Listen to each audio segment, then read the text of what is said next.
What's up, everybody? Welcome to another edition of Touchdown Texas. I'm your host, Shiva Patel, and my co-host here, Nick Rodriguez. We're 19 days away from football season. We're getting closer to Texas, Ohio State. Nick, how you feeling, man? I'm good, man. We are so close to actual football starting so soon. So 19 days away, just a few weeks. Week 0 is coming up too. So definitely excited for the start of the new season. Definitely. And before we get started, be sure to follow us on our social media channels at touchdown_Texas. And I had a great interview with CJ Vogel the last episode. He gave a lot of insider nuggets as Texas is in fall camp. So be sure to go back and check out that episode. So, Nick, what are we going to be talking about today? A lot of position battles. Today we're talking about the defensive side of the ball, what we need, what's the worries, the concerns. We got some other topics, towards the end of the show about the top 25 programs, over the last 25 years, basically. So getting into that, but today's more focused is on the defense. Definitely. So we said that we're going to do a position by position group of the offense and the defense. Well, the defense we're going to be starting with today. Just to give some context, they have improved mightily from where they were when Sark first started. They were just non-existent, but now they're really, really strong. They were top 10 in run defense, pass defense. They had a strong year last year. They were one of the best position groups on our team. So let's start. So where do you want to start with, Nick? What's the first position group should we start at? Let's do defensive backs. All right, so defensive backs. So the safety room. So that is led by Michael Taff and Jalen Gilbo, Derek Williams, Jelani McDonald, and Malik Muhammad. So let's start with the cornerbacks first. What are your thoughts of Malik Muhammad and Jalen Gilbo, the two projected starters at the cornerback position? Well, it's a big year for them. We'll see how much they can perform for us. There's a lot of great offenses that we're playing throughout the year, starting with Ohio State. How are we going to cover some of the greatest players in the league right now, like Jeremiah Smith? We have other games with John Mateer in Oklahoma later in the season. We play DJ Lagway in Florida. So how much are they going to be able to cover man-to-man? We will talk about the safeties in a minute with Michael Taft, so that will help leadership-wise. But it's certainly a big year for them. They're going to be more on their own this year. It's a big ask, but it's a talented group as well. So I think we'll be fine. Like you mentioned at the top, last year we had the best defense in the country. We might have the best defense in the country again. So, and I don't even know if it's better than last year, but it is a damn good defense. And that starts right there in the secondary. And those guys are going to have to be great this year, and I think they will be. Definitely. So Malik Muhammad is going into his third year in the program. He was a recruit that we stole from A&M. He had a great freshman year. Last year, he had a good start to the year, but towards the end of the season, he got picked on a little bit at Clemson, and he lost a little confidence, in my opinion. He has a lot of swagger. You started seeing he lost a lot of confidence because if you're an opposing team, you're not going to throw against Jahdae Barron, the Thorpe Award winner. So who's the other guy? A sophomore, Malik Muhammad. So he was kind of the guy. But now he's a veteran. He had an interview last week. He said this is a contract year for him, and he's starting to get that swagger back because we brought back our safeties and quarterbacks coach, Dwayne Akita, from the early 2000s. Yes. So you could see he's bringing that juice from the DB room. And Malik Muhammad has the size. He has the athleticism. He's a really, really sticky corner in man coverage. He's elite at that. For the NFL level, his draft status will determine how fast he can run, whether he can run a 4.5, but it doesn't matter in college. In college, he is going to be an elite quarterback for us. But going to the other position, Jalen Gilbo. So Jalen Gilbo is entering his fourth year in the program. He spent most of his time in the nickel star position, and that is the hardest position to learn in the entire defense. And he said going out to corner is a lot easier to play than star nickel because you have a little bit more leeway. You have the sideline as your advantage. Even though you're there on an island, he definitely is going to be a really, really good player from us. It's just a question of how is he going to translate to that corner position. And don't be surprised if he kind of gets picked on a little bit early if more balls are thrown to his side of the field to let him prove himself. But he's also a very focused and determined young man. He's man on a mission. He knows it's his senior year, his last year at UT, and he's really starting to learn the fundamentals and the technique needed to play corner and just trust yourself. That's the biggest thing. As a cornerback, he said, you can't think too much. Just go instincts, read the wide receiver, and trust your preparation because we have one of the best coaching staffs in the country. So very excited about those cornerbacks. So those are our 2 starters. And then the projected guys behind them are Kobe Black, he's a big corner. He's 6'2", so he is massive. Huge. Yeah. And then Warren Roberson, who's also been in the program for a couple of years, he's also behind them. But now let's talk about the safeties. So that is led by Michael Tapp, is the main guy returning. Very glad that he returned. He came back for the Longhorns. What is your expectations for the safeties? Man, I mean, another really, really good group here. A little bit more veteran presence here on this side of the ball. I guess they're on the same side, but you know what I mean here. So Taft, an All-American, leader of that defense, came up time and time again in big moments. You know, you think about the Arizona State game, you know, where maybe there were some penalties called. Everyone wants the targeting call. But you think about the A&M game, comes up with a huge interception. The leader of the defense, he's going to be so essential to this defense, just as being a veteran, just as a guy that's been in the program forever. And we don't have Jahdae Barron. You mentioned it before. Jahdae Barron's on the Denver Broncos now, so he's not in Austin. So we have to have someone step up in the secondary, and that's certainly going to be Michael Taft, and he's going to get those young guys going. And like I said before, there's a lot of great offenses in the SEC. This is not the old days where they're pounding the rock. They have running quarterbacks. We don't play South Carolina, but there's running quarterbacks. There's LSU with Nussmeier and everything like that. They're throwing the ball down the field, and you're going to have guys that cover. And I like what you said before, not thinking too much. Instincts, right? Play off your instincts. And I think Taft is one of the best players in the league, SEC, ACC, Big Ten, whatever, at just playing off of instincts, going after the ball. You're going to get burned. That's what happens. But he also comes up with time and time again, big plays. So I look for Taft to take another step forward, leadership-wise and defensively as well. Well, yeah, now he's technically the old man of that group. He is. He's the OG. Right. And it was huge that we got in a return because that was not a lot of Longhorns fans thought it was a guaranteed he was going to return. It wasn't. He was getting some draft buzz. Oh, and sure. I don't know if he would have been drafted, but he would have at least been in a camp, at least in training camp, if he left for the NFL. Coming back for his senior year, or fifth-year senior year, feeling that there's some unfinished business, that is going to be huge. The thing that I'm looking for this year was Michael Taft, Jahdae Barron, and Andrew Makuba all grew up together. They are all from the Austin area. They trained with this trainer. His name is Bam. And so they have very much familiarity with one another. And the communication between them three was the reason why the secondary is so well. Well, this year, how is that communication going to be in the secondary? Is it going to be on this? That onus is going to be on Michael Taft to get that same continuity of communication from last year to this year. I'm excited for Derek Williams, who had a major knee injury last year. He's returning back. They said on the scrimmage on Saturday, he looked really good, and he's coming back from a major injury just like Cedric Baxter was. And also, you had Jelani McDonald, who a lot of Texas fans remember, he had to play against Vanderbilt last year, and he had some really explosive plays. He had an interception against Kentucky. He may be the breakout star on defense. He has a size. He has a length. He's just super athletic. He's just learning to play the position. That's going to be key. But for the secondaries coach, their goal is to get the 5 best players on the field. That's cornerbacks, the 2 cornerbacks, and the 3 safeties.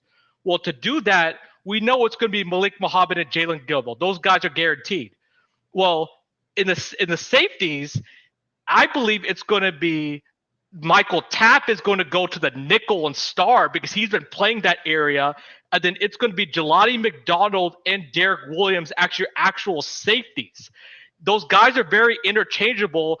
Jelani McDonald can also play nickel. He's just a supersized nickel. And then you could always move Taft back to safety, just depending on your matchup. But don't be surprised if you see Michael Taft playing a lot of star nickel, just because they want to get the 5 best DBs on the field at the same time.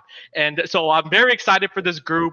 They're going to be ball hawks. I believe they're going to get more turnovers than they did last year, and they're going to fumbles and interceptions. And this secondary is going to be absolutely lethal. So now let's move on to linebackers. So, of course, we know one of the faces of the program, Anthony Hill's coming back for linebacker. But you also have Leona Lafau, and then Trey Moore, who was playing the edge position, is now got moved to linebacker. So, Nick, what do you think about the linebackers for this year?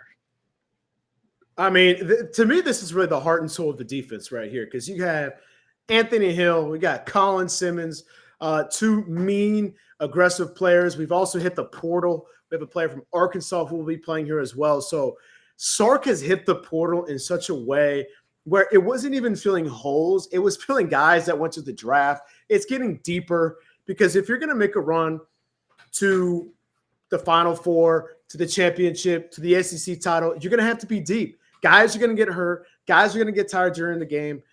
And you're going to have bodies on bodies and bodies.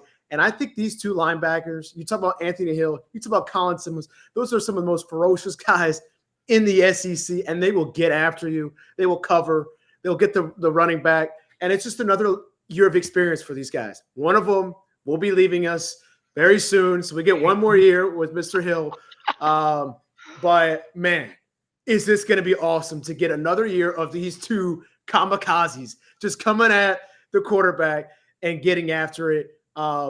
It's scary, though. It's scary because you talk about the secondary. Oh, wow, we can cover you guys for 3, 4, 5 seconds. But, man, we got these 2 freaks in the middle of the defense coming at you, mean, smart, high IQ. I'm pumped about this side of the ball, and I'm really, really excited to see them, again, play together. Sometimes they'll have their hand in the dirt. Sometimes they'll be up. A little Michael Parsons vibe. But, yeah, it's freaky. And to me, they're the heart and soul just because they do a little bit of everything.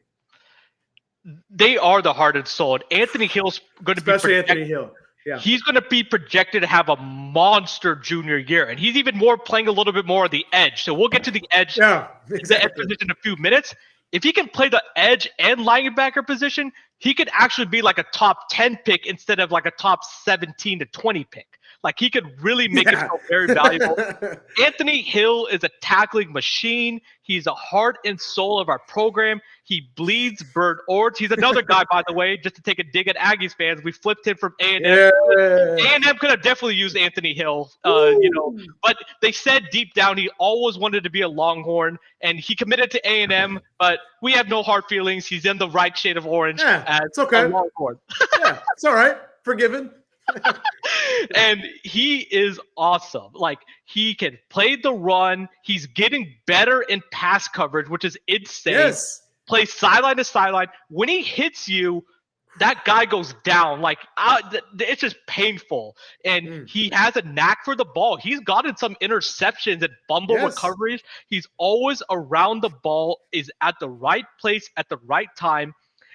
Anthony Hill is a testament to the development of our staff, because they said as a true freshman, Anthony Hill admitted, I didn't know what the heck I was doing. I was just playing off instincts, and he was amazing. As a sophomore, he's still really good, yeah. Right. As a sophomore, you saw when he started playing with technique how much of a monster he is. Well, that's another year in the program of getting physically and mentally stronger, and he is going to be an awesome player. He's going to be our highest draft pick, we believed, unless there's somebody that really surprises us. But also want to give a shout out to the other linebackers. Leona Lafau, the Polynesian. He's a Polynesian guy from Hawaii.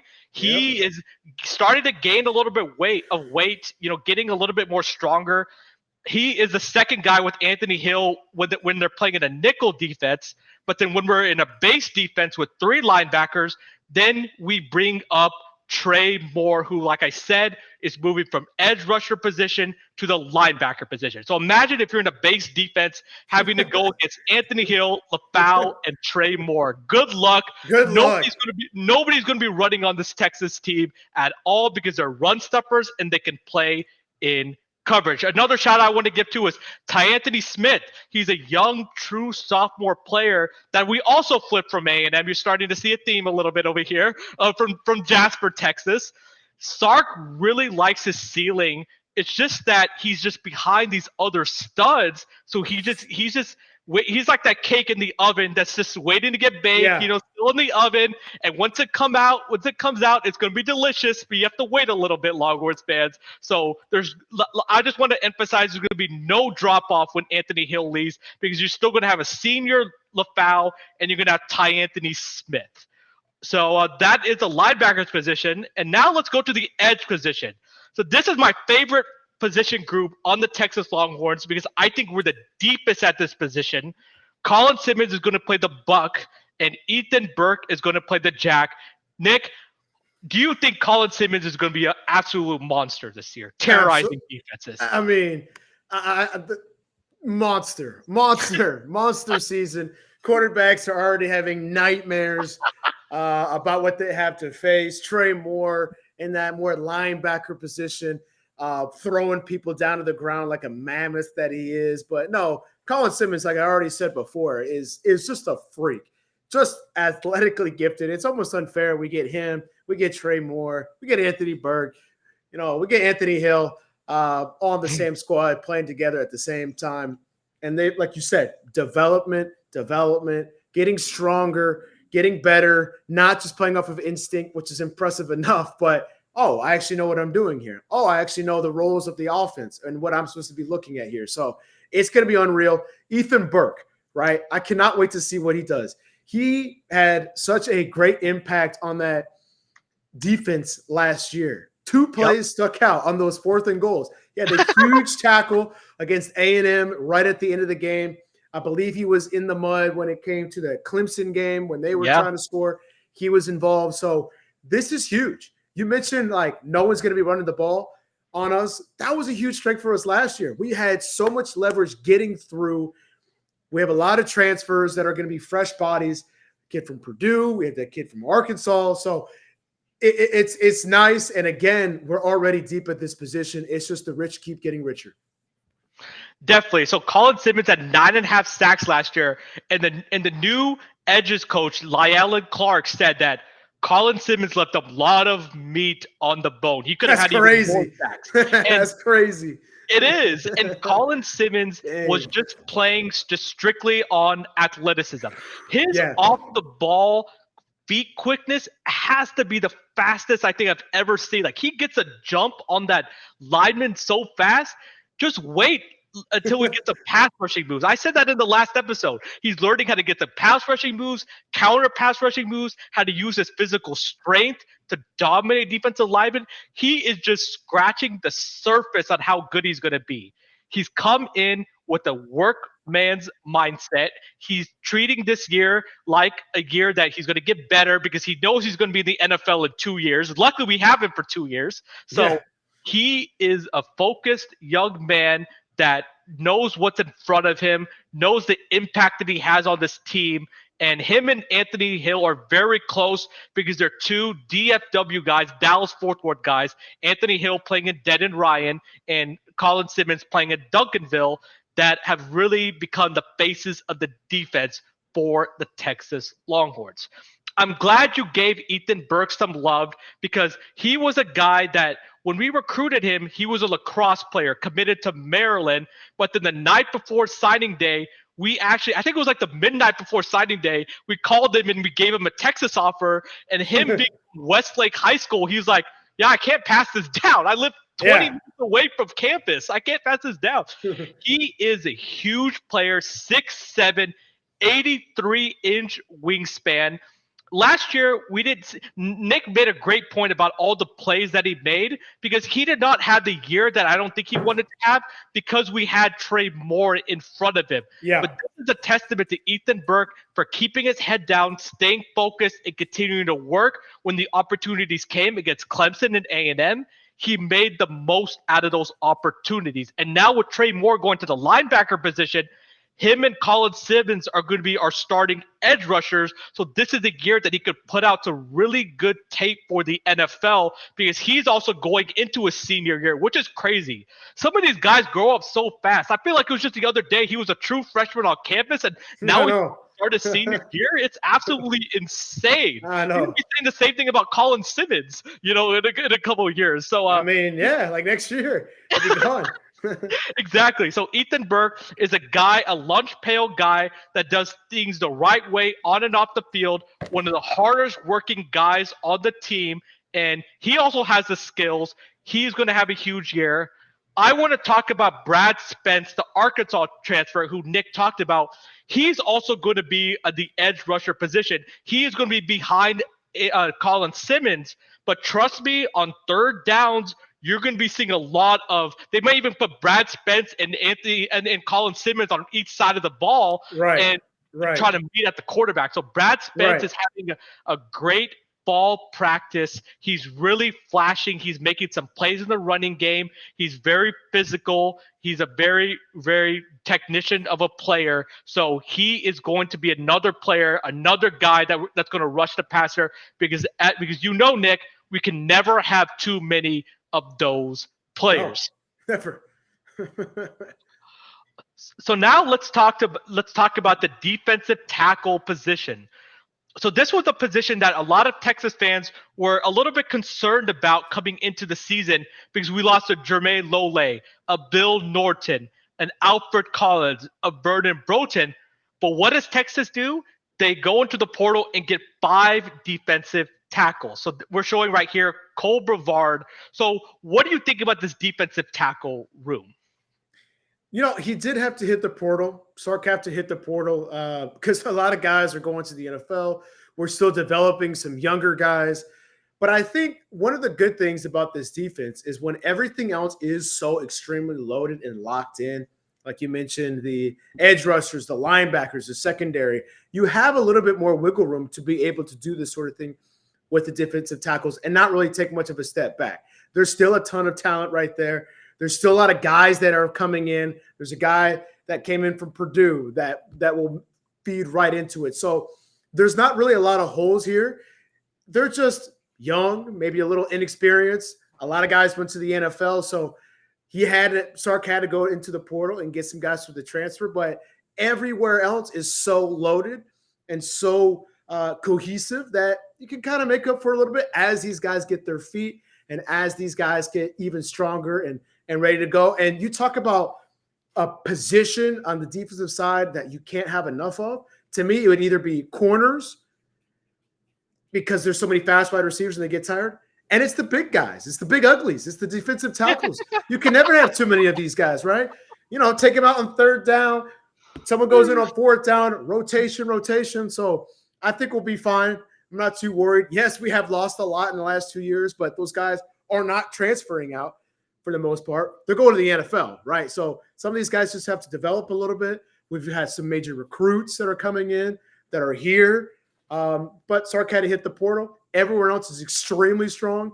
To me, this is still like a B+ group and will be an A by the end of the year. But yeah, it's still going to be awesome. And those big guys, you can't have too many of those.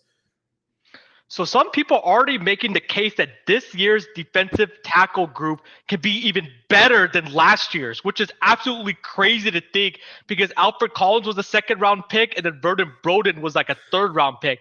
But we have a little bit more depth this year and high quality depth than we did last year. So Cole Brevard, he's a big nose tackle from Purdue, and the coaches are really working on him to become more of just a run-stuffing player. That's what he is, a run-stuffing guy that just fills in the gaps. But they're trying to expand his skill set to rush the passer a little bit more, to be a little bit more active with more tackling ability, because that will help his NFL stock. Because he's a big guy that's extremely hard to move and extremely hard to block. So he's going to be starting. And then the second guy that we're showing right here, Murad Watson. He was a freshman All-American at the University of Syracuse. We're going to have him for 2 years this year, and he is going to just eat this year because he's going to be playing with more talent than he did at Syracuse. Yep. And he's already very much, polished player with still the high ceiling to be a very impactful player, not only in college, but the NFL. He can rush the passer. He's good at using his hands. He's powerful. He has a really good motor. So those are most likely going to be your two guys that are going to be starting, even though it's going to be very interchangeable because we have a lot of guys that are going to play. They're going to get a lot of minutes. Let me talk about those other guys. Alex January, who's another Duncanville guy that played with high school with Colin Simmons. His dad is a UT alumni. So Alex January is going to be a true sophomore this year. He was in very crucial times last year, in the defensive tackle rotation. So he's going to be playing a lot more with another year of experience. So I'm very excited about him to see how he transforms from a freshman to a sophomore. So Hero Canoe, the Ohio State transfer. Yes. He's originally from Germany. He's very new to football, but they said he's already he's also the vocal leader, and he's just barely been here since January. So he's been a huge surprise. He is going to play a lot because he's ready. He got developed a little bit at Ohio State. He's waited his turn, and now he's ready to showcase the college football world what he has. Travis Shaw, a former 5-star defensive tackle from the University of North Carolina. Yep. His career has been plagued with injuries. He did not participate in spring practice because they wanted to let him rest his knee injury. They said he's been a terror in camp. Like, he's been unblockable. He's been a pleasant surprise. He's going to help the group this year. And then we have the 3 freshmen, Josiah Sharma, Myron Charles, Justice Terry, who we got from Georgia, Manchester, Georgia. So those 3 guys are going to be added to what we already have. This defensive tackle room is athletic. They're strong. They're active. They're going to create a lot of havoc on the quarterback, and the quarterback may barely have like 2-3 seconds to even get out of his drop before one of these guys is going to be in his face, and that's going to really help the secondary, Nick, because they're going to be able to jump routes because they know that the quarterback is going to be under duress. So overall, let's talk big picture. So we went through over all the positions on defense. Do you think this defense is going to be even better than last year's? Gosh, man. I mean, that's so hard to say because, like, how good of a year we had last year and how dominant they were in big moments, and really the offense letting us down more than anything than the defense. That's true.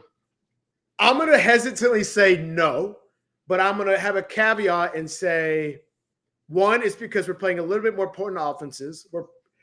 Are we going to play Lagway? I mean, he's always hurt. We're playing Florida, but are we going to play Lagway? Yeah. We're playing John Batier, so OU should be better.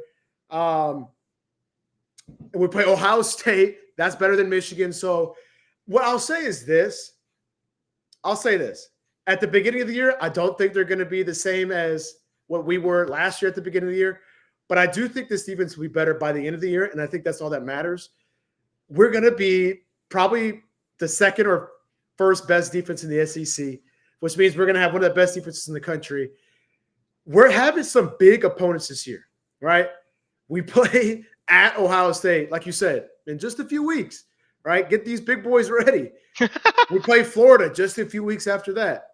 After that, we play Oklahoma.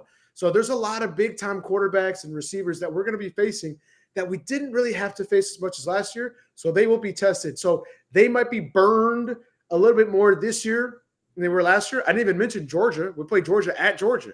So, but I think by the time we are ending the year, SEC championship push, this defense will be better than last year's, which is a lot to say because, damn, that defense was really good last year. And I felt like our offense just, messed it up sometimes, unfortunately. So No, they did. So I'm a little different on this. I think they're going to be coming out of the gates swinging at Ohio State. They're going to make that Ohio State offense look very pedestrian, and they're going to be the reason why we have such a strong start to the season. I think this defense has a chance to be better than last year's just because every position group that we just went through, we have more talent, we have a little bit more size, and we just have dudes at every position, and we have the depth at the positions that we didn't do last year. Like, God forbid if one of our starters gets hurt, our second and third string guys were like high 4-star, 5-star recruits that could come in that are ready. I just think just because of the depth. I hear your points. We definitely play a harder schedule this year. That is a great point, and it's true. I just think that we're going to make some of these quarterbacks look very pedestrian and kind of worse than they actually are. And the defense is going to get a lot of turnovers, and it's going to make life easier for the offense because, like I said, last year's defense, we didn't get the turnover numbers that we wanted to, but this year, right. We're going to be taking the ball away like crazy, or even if we don't take the ball away like crazy, we're going to be getting a lot of sacks, tackles for losses, a lot of batted passes, and offenses are really going to have a creative scheme to even move the ball against this defense because they've been dominating in the fall camp, where at times they make Arch Manning look average. They said in fall camp because this defense is so big. And we know Arch Manning is going to be a stud. Like, I'm not saying that he's going to be a stud, of course. So if they can make Arch Manning look average, imagine what these other quarterbacks, what they're going to do to these other quarterbacks. But we do play a lot of talented quarterbacks for sure. I don't want you to forget Marcel Reed from A&M. I think he's going to have a pretty good year this year. Yep. John Mateer, he's an upgrade for Oklahoma. I don't know if he's going to be on the Baker Kyler Murray level, but he's at least going to be an upgrade from Jackson Arnold. DJ Lagway, like you said, who knows what this injury situation is going to be. And then Julian Sayin, the Ohio State quarterback. Well, they technically haven't announced anything the starting quarterback. It should be Sayin, but yeah. They've done that a couple of times where they've announced pretty late. But yeah, it should be him. He's going to be the quarterback. So I think, we're going to make him look rough at the beginning, but then if we see him again in the playoffs, he's going to be much improved. But I'm very high on this defense. I like PK's scheme. I like the depth that we have, the dudes that we have, and it looks like our defense is going to be absolutely hellacious. So last topic of the day. So this is our last kind of off-season topic that we want to talk about before we're fully going to get to the 2025 Texas Longhorns football team. Well, this is the top 25 college football plays since 2000. Number one was a kick six. Everybody remembers that beating Nick Saban in Alabama was 2013. What about Boise State? Trickeration, the Statue of Liberty play that they did in the hook and ladder. Vince Young's touchdown against USC at number 3. Tua's toss against Georgia. Sorry, Georgia fans. And then App State beating Michigan. So I wanted to ask you, Nick, should the Vince Young play be number 1? It's the only one in a national championship game. It definitely should be number 1. The 201's a championship. No, the 1 and 2. I'm saying the 1 and 2. Number 1 was against Alabama in the Iron Bowl. Number 2 was the Fiesta Bowl against Oklahoma. So, yeah, I think number 3 should be number 1 with the Vince Young play, greatest play. One of the greatest plays of all time on 4th and 5 where he drops back. They call it the greatest game of all time, or at least in the last 50 years or so. So, yeah, VY to me is number 1. I love these other plays, though. I mean, let me just talk about the Tua's toss. The play before he's sacked. It looks like a bad play. It's long. Everyone knows the story. And then, of course, he throws a deep bomb, and they end up winning the game. Like, Georgia fans had to be crushed because at that point, it had been 40-something years since they had won their championship. This is way before they went back to back. So that is unreal. The Bluegrass Miracle against Kentucky, unreal. Mm-hmm. You talk about the Tebow jump pass.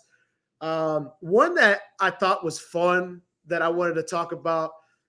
We're not talking about number 6. Like I'm pretending that's not. Oh, no, that doesn't exist. That doesn't exist. We go 1 through 5 and then 7. I don't see number 6.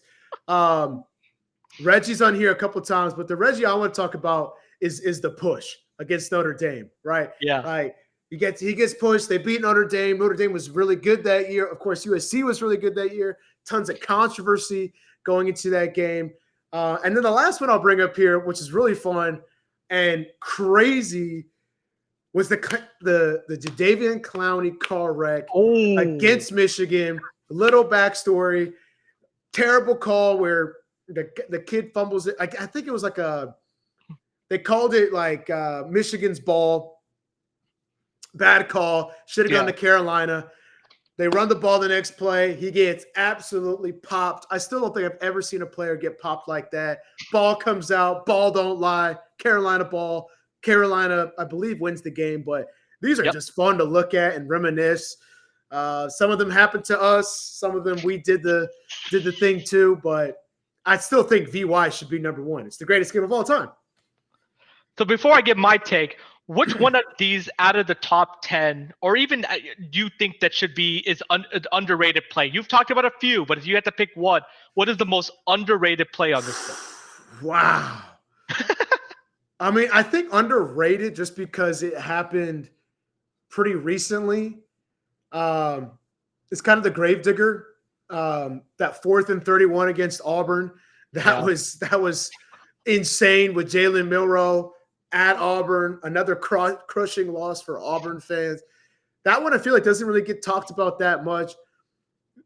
Is the oh my gracious? Is that Manziel like? Yeah. Against Alabama. Yeah. So I think that one, but that one gets talked about a lot. I would probably say like that Bama one against Auburn, unfortunately. Like, I mean, man, I was 4th and 31. And then if they don't win that game, they don't get to the playoffs. So that changed a lot of things for sure. And heartbreaking for Tigers fans. Definitely. So for me, Vince Young should be number one on this list. The 100%. Invincible play. Number 2 should be the Tua toss because they were down 13-0 in a national championship. Starting quarterback, national championship. Jalen Hurts was the starting quarterback, and Tua comes in, completely changes after a big sack. He throws it to now first round pick of the Eagles, Devontae Smith, who's the stud. So that should be number 2 on the list. A kick 6 is still one of the craziest plays. Oh my God, I know. Because that was the only play that I saw of that game. So I was coming back from a road trip and I got home and I turned on the TV right when they were about to kick out the field goal. And that's the only play I watched of that entire game. So that was absolutely crazy. So that should get a lot of love. The Boise State trickeration was pretty sick because, like I said, they did the hook and ladder play to score the touchdown. And then they did the Statue of Liberty play to 2-point conversion in overtime. But the Vince Young play should be number 1. It's still an iconic play in college football. So now to answer the question about which play I think is the most underrated, I think the Reggie in the fog play was pretty sick because I watched that play live. Oregon State, nobody could see him. That was absolutely crazy. He's on a couple of times on this list. Even the Michigan State one where all Michigan had to do was just get a punt off. But what does Michigan State do? Block the punt and then goes and scores a touchdown. I hate to say it, but the Johnny Manziel one is that was fireworks when I watched that play on TV. That was crazy. Yeah. And that was a peak of Aggie insanity. And they beat number 1 Alabama that on year. The road. That was in Tuscaloosa. Because Nick Saban only lost 9 games in total during his time in Tuscaloosa at home, and that was one of them. So Johnny Manziel one was pretty sick. So I just think that there's so many good plays, and we have an opportunity for this year. There's going to be even more crazy plays added to this list, and let's just hope that Texas is on the right side. But yeah, that's a little thing we wanted to do as we get closer to the season, get the football juices flowing. The top 25 college football plays since 2000. Well, thank you so much for watching this episode of Touchdown Texas. Be sure to follow us on our social media channels at touchdown_Texas. Be sure to like and subscribe to our YouTube channel. Texas fans, be sure to go back and watch my interview with CJ Bogle in the last episode. He gives a lot of interesting nuggets and insight for the Texas Longhorns football team. but we're very close, 19 days away. In the next episode, me and Nick are going to be doing the offensive breakdown. So that's going to be fun. And also, record predictions. We didn't do this last year, ladies and gentlemen. This is our second year of Touchdown Texas. What record predictions do we think the Longhorns are going to have for the 2025 season? But until then, thank you so much for watching, and we'll see you next time.